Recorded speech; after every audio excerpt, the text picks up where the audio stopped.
অসুস্থ থাকলেও আমাদের কাজ করে যেতেই হবে, কেন জানেন? ওই যে আমরা উদ্যোক্তা।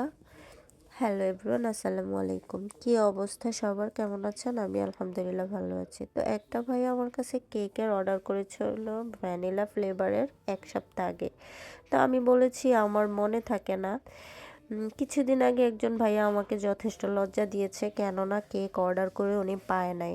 যেহেতু আমার মনে থাকে না, আমি বলে দিই যে আগের দিন আপনারা আমাকে একটু মনে করিয়ে দিবেন, যেহেতু আমার কাজের প্রেশার বেশি। তো উনি আমাকে মনে করিয়ে দেয় নাই, দ্যাটস ওয়াই উনি কেকটা পায় নাই। তো সেক্ষেত্রে আমি বাজারে যাওয়ার পরে দেখা হওয়ার পরে বলতেছে কি আমাদের আপনি কি ফেমাস হয়ে গেছেন, আমাদের অর্ডার কনফার্ম করেন না বা মেসেজ দেখেন না। আসলে কি বলবো, কেকের প্রোডাক্ট যেহেতু সেল করে থাকি, সেক্ষেত্রে অনেক মেসেজ আসে।